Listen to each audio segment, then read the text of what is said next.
Hare Krishna friends, welcome back to my new blog. स्वागत है आप सभी का मेरे यूट्यूब चैनल पे। आप लोग कैसे हैं? आई होप आप लोग बहुत ही मस्त होंगे। तो मैं सुबह के 6 बज रहे थे, मैं उठ चुकी थी बाबू के लिए लंच बनाने के लिए। तो आज मैं आलू की भुजिया बनाई थी उसके लिए। वैसे 2 दिन की छुट्टी थी, बट शनिवार को भी वो नहीं गया था तो उसकी 3 दिन की छुट्टी हो गई थी।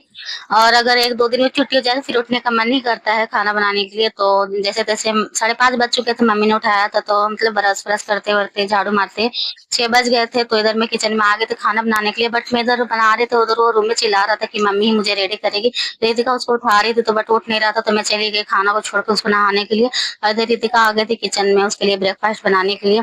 तो उन्होंने मैंने मसाले वसाले वैसे डाल दिए थे उस भुजिया में, बस वो उनको चलाना था। उधर उन्हें आटा भी मैंने लगा के चली गई थी। आटा लगाने के बाद वो आए तो रोटी फटाक से बनाए, चाय बना के पहले सबको दिया, उसके बाद रोटियां बनाई। और उधर मैं उसको रेडी कर रही थी। कभी कभी तो बहुत जिद पे अड़ जाता है कि नहीं मम्मी तैयार करेगी, फिर कभी बोलता है कि नहीं दीदी तैयार करेगी, या कभी दादी, ऐसे ही वो करते रहता है। तो बच्चों का है मूड स्विंग होते रहता है। तो उधर उसको नहा के मैं रेडी कर चुकी थी, उधर बैठा हुआ था बाजू में। तो इधर मैं उसके लिए टिफिन पैक कर रहे थे। वैसे मैं उसको तोड़ के ही रोटियां देती हूँ, क्योंकि लंच का टाइम 1 घंटा आधा घंटा का सिर्फ मिलता है। छोटा अभी है ना, तो उसमें को रोटियां तोड़ने में ही आधे घंटे उससे चले जाते हैं। तो मैं उसको तोड़ के दे देती हूँ, क्योंकि उसको खाने में आसानी होगी। क्योंकि वो वैसे आता है घर पे तो रोने लगता है कि मुझे तोड़ के नहीं देती हो, मेरा लंच खत्म हो जाता है, मैं खाना नहीं खा पाता हूँ, मिस डांटती हैं, ऐसा बोलता है। तो मैं उसको तोड़ के देती हूँ। उसको फिर खाना खिला दिया। रोटी भुजिया उसको एक खिलाए थे, बस आधा ही खाया था। तो उसके बाद टाइम भी हो चुका था, 7 बज चुके थे, जाने को रेडी हो चुका था।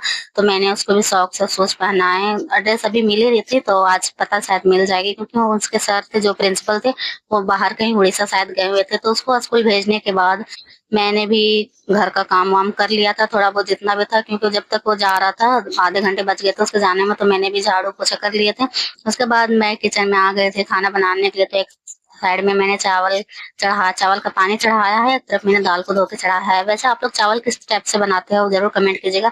मैं तो हमेशा पानी को पहले गर्म कर लेती हूँ, उसके बाद धो के चावल डालती हूँ, उसके बाद उबलता है। तो आप लोग कैसे बनाते हैं प्लीज कमेंट करेगा, क्योंकि औरतों को बनाने का तरीका अलग होता है। कोई मतलब चावल साथ में धो के डाल देती हैं, बट हम लोग है कि चावल का पानी पहले गर्म करते हैं, उसके बाद चावल को धो के डालते हैं।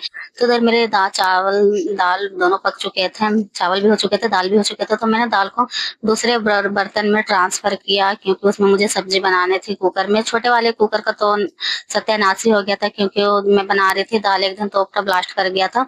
तो खाना बनाने के बाद मैंने नहा के रेडी हो गई। बहुत सारे कपड़े थे और बारिश भी बहुत हो रही थी, तो डर लग रहा था कहीं भी कपड़े सूखेंगे कि नहीं सूखेंगे। बस मैंने भगवान का नाम लिया, कपड़े धोने के लिए चले गए। और नहा के रेडी होने के बाद मैंने भी फटाक से खाना खाया, क्योंकि 1 बज चुके थे मुझे काम वाम करते करते। क्योंकि मैं थोड़ा देर के लिए रेस्ट करने बैठ गई थी, क्योंकि मम्मी थी, जेठानी थी, वो सब नहा रहे थे, तो मैं थोड़ा आराम कर रही थी। तो नहाने के बाद मैंने भी खाना वाना खाया। और नहाने के बाद का खाना है जो लगता है कि प्रसाद ग्रहण कर रहे हैं। और इधर ठंडी ठंडी बारिश हो रही थी हल्की से। तो प्लीज आप लोग